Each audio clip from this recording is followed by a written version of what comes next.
माला की शादी की उम्र हो गई थी और उसके घर वालों ने उसके लिए रिश्ता ढूंढना शुरू कर दिया था। लेकिन माला को एक लड़का पसंद था। माला अपने घर पर जब उस लड़के के बारे में बताती है तो सब हंसी खुशी राजी हो जाते हैं, मगर माला की होने वाली सास बहुत कंजूस मक्खी चूस किस्म की थी। इस बात से अनजान माला अपने ससुराल पहुंच जाती है। आइए देखते हैं फिर कैसे होती है कंजूस सास की रसोई। मम्मी, पापा, मुझे आप दोनों से कुछ कहना है। हाँ हाँ बोलो ना माला, क्या बात है। मम्मी, मुझे ना एक लड़का पसंद है और मैं उसी से शादी करना चाहती हूँ, तो आप लोग मेरे लिए रिश्ता ढूंढना बंद कर दीजिए। माला को लगा था उसके माता पिता ये सुनकर गुस्सा हो जाएंगे, लेकिन इसका एकदम उल्टा होता है। अरे माला बेटा, अगर ऐसी ही बात थी तो तुझे हमें पहले ही बता देना चाहिए था। हम लोगों को तेरी पसंद पर पूरा विश्वास है। वैसे उस लड़के का नाम क्या है? पापा, लड़के का नाम मोहन है। वो यहीं पास के एक मोहल्ले में रहता है और बैंक में नौकरी करता है। तो क्या आप लोग मेरे रिश्ते की बात करने उसके घर जाएंगे? जरूर बेटा, पहले हम उसके घर के बारे में थोड़ा पता करेंगे और फिर हम खुद वहां रिश्ते की बात करने जाएंगे। तू बिल्कुल चिंता मत कर। ये सुनकर माला बहुत खुश हो जाती है। उसे तो यकीन ही नहीं हो रहा था कि आखिर उसकी शादी मोहन से होने वाली थी। लेकिन कुछ दिन में जब माला के मम्मी पापा अपने जानने वाले लोगों से मोहन के घर के बारे में पता लगवाते हैं तो वो थोड़ा परेशान हो जाते हैं। मम्मी, पापा, क्या हुआ? कोई बात है क्या? आप लोग इतने परेशान क्यों लग रहे हैं? बेटा माला, हमने मोहन के घर वालों के बारे में पता किया और हमें एक अजीब बात पता चली है। क्या? वो क्या मम्मी? हमने सुना है कि मोहन की माँ बहुत कंजूस है। उनकी कंजूसी के किस्से तो पूरे शहर में मशहूर हैं। भला तू वहां कैसे रह पाएगी बेटा? ये सुनकर माला निराश हो जाती है।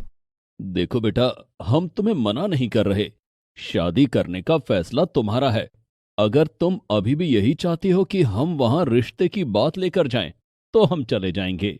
लेकिन हमारे ख्याल से तो ये तुम्हारे लिए ठीक नहीं। पापा मम्मी, आप दोनों चिंता मत करिए। कंजूस होना कोई गलत बात थोड़ी है। मैं सब संभाल लूंगी।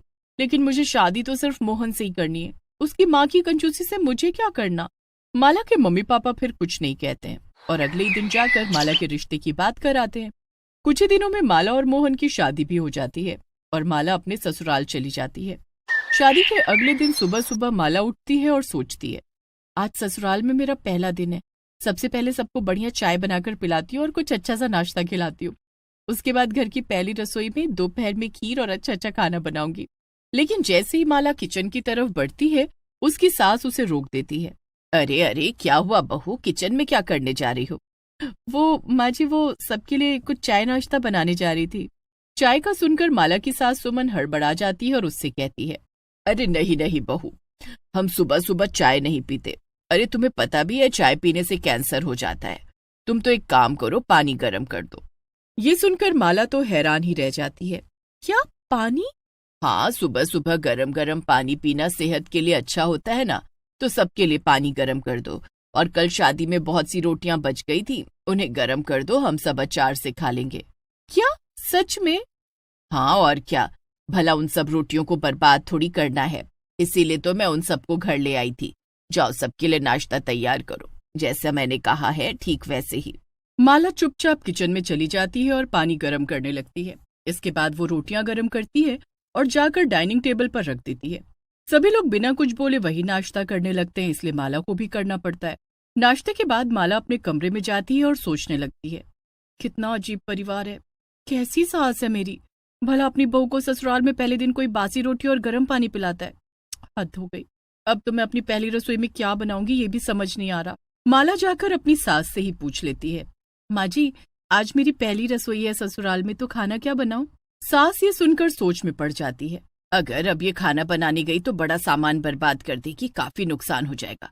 एक काम करती हूँ, इसे मना कर देती हूँ। क्या हुआ माँ जी, क्या सोचने लगी? बताइए ना, क्या बनाऊं? अरे माला, रहने दे, ये सब हमारे यहाँ नहीं होता। और वैसे भी तूने सुबह पानी गर्म किया तो था ना, उसी को पहली रसोई मान ले। आज खाना मैं बना दूंगी, तू जाकर आराम कर। हाँ अच्छा, ठीक है माँ जी। माला जाकर सो जाती है। जब वो दोपहर के खाने के लिए उठती है और जाकर देखती है तो दंग रह जाती है। माँ जी, ये सब क्या है?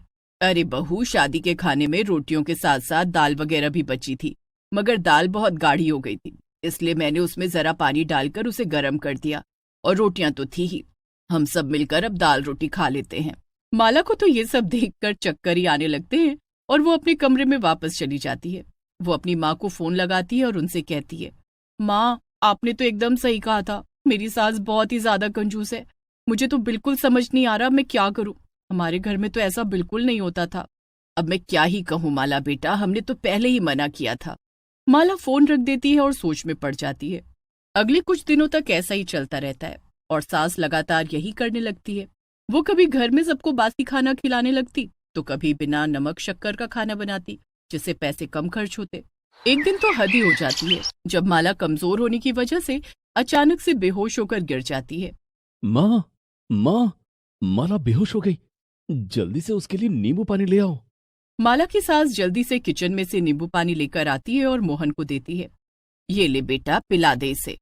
मोहन पहले माला के ऊपर थोड़ा पानी छिड़कता है और फिर उसे नींबू पानी पिलाता है, लेकिन नींबू पानी पीते ही माला उसे उगल देती है। छी, ये कैसा नींबू पानी है? न इसमें चीनी है न नमक। क्या? हाँ बेटा, वो मैंने सोचा सिर्फ नींबू डालूंगी तो फायदा होगा, इससे चीनी नमक भी बच गया। ये सुनकर मोहन को बहुत गुस्सा आता है, लेकिन वो कुछ कहता इससे पहले ही माला बोल देती है, मोहन रहने दो, कुछ मत कहो। माँ जी, मुझे कुछ दिन के लिए अपने मायके वापस जाना है, क्या मैं जा सकती हूँ? ये सुनकर सास खुश हो जाती है। बहू जा रही थी, इसका मतलब खाने पीने में और बचत। हाँ हाँ, क्यों नहीं, जाओ बहू, और जब तक तुम्हारा मन करे अपने मायके में मजे करना। इसके बाद माला अपने मायके आ जाती है। उसे देखकर उसके मम्मी पापा खुश तो बहुत होते हैं, लेकिन सबसे पहले उसकी माँ यही कहती है कि माला कितनी दुबली हो गई है। माला, ये तूने अपना क्या हाल कर रखा है? क्या तुझे अपने ससुराल में खाना नहीं मिलता? हाँ बेटा, तू कितनी दुबली हो गई है। अब मैं क्या बताऊं मम्मी पापा, मेरी सास इतनी कंजूस है कि मुझे तो समझ ही नहीं आता मैं क्या करूं। अरे बेटा चल, पहले मैं तुझे खाना खिलाती हूँ। हाँ बेटा, और मैं बाजार से तेरी मनपसंद मिठाई लेकर आता हूँ। माला के मम्मी पापा उसकी खूब सेवा करते हैं और उसे खिलाते पिलाते हैं। शाम को माला अपने ससुराल जाने के लिए फिर से तैयार हो जाती है। अरे माला, इतनी भी जल्दी क्या है जाने की, थोड़ा रुक जाओ। नहीं माँ, मैंने सोच लिया है, अब मुझे वापस जाना है और अपनी सास को सुधारना है। अब बहुत हो गया, क्योंकि अगर ऐसे ही चलता रहा तो आगे मेरे बच्चों का क्या होगा? सही कह रही है तू माला, पर तू करेगी क्या? देखती जाओ माँ, कुछ दिन में अपने आप पता चल जाएगा। इतना कहकर माला अपने ससुराल वापस पहुंच जाती है। अरे बहू, तू तो बड़ी जल्दी वापस घर आ गई, क्या बात है? माँ जी, मैं क्या सोच रही हूँ, क्यों ना हम कल घर में सत्यनारायण भगवान की कथा रखें। भगवान के काम में सास भी मना नहीं कर पाती और अपनी बहू से कहती है, अरे वाह, ये तो बहुत अच्छी बात है बहू, लेकिन ध्यान रहे ज्यादा खर्चा मत कर देना। हाँ हाँ ठीक है माँ जी, आप बिल्कुल चिंता मत करिए, मैं सब संभाल लूंगी। अगले दिन सुबह उठकर सास देखती है कि घर में अभी तक कथा की कोई तैयारी नहीं हुई थी। वो माला से पूछती है, क्या बात है माला, तुमने प्रसाद वगैरह कुछ बनाया नहीं क्या? अरे नहीं माँ जी, ये आप कैसी बातें कर रही हैं, उससे तो बड़ा खर्चा हो जाएगा ना।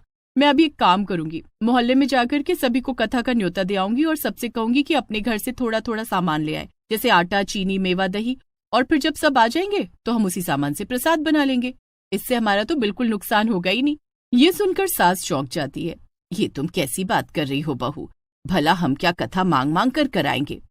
तो क्या माँ जी, और मैं क्या कहती हूँ, हम थाली प्लेट इस्तेमाल करने की बजाय केले के पत्तल का इस्तेमाल करेंगे। उससे बर्तन धोने के साबुन की भी बचत होगी और पानी की भी, हमें बर्तन जो नहीं धुलने पड़ेंगे। तभी माला अपने मायके में फोन मिला देती है। हेलो, हाँ मम्मी, सुनो, आते वक्त जो ट्रैफिक सिग्नल के पास एक ढोंगी सा दिखने वाला बाबा बैठता है ना, उसे लेती आना। अरे वो दिखता तो पंडित जैसा ही है, तो हम लोग कथा उसी से करवा लेंगे। हाँ हाँ, इससे हमारी बहुत सारी दक्षिणा भी बचेगी। ये सब देखकर तो सास का सर ही चकरा जाता है और वो सब कुछ समझ जाती है जो माला उसे समझाना चाह रही थी। बस कर बहू, मैं सब समझ गई तू क्या कहना चाह रही है। रुक जा, बस कर, आज से रसोई तू ही संभालना, मैं बिल्कुल भी कंजूसी नहीं करूंगी, और आज कथा भी तू ही करा अच्छे से, मैं कुछ नहीं बोलूंगी। ये हुई ना बात माँ जी। इसके बाद माला बड़े अच्छे से कथा करवाती है और अगले दिन से घर की रसोई वही संभाल लेती है। अब माला के ससुराल में भी रोज अच्छा अच्छा खाना बनता था और सब खुशी से रहते थे। धीरे धीरे माला की कंजूस सास को भी अकल आने लगी कि पहले वो कितना गलत करती थी। Please subscribe this channel.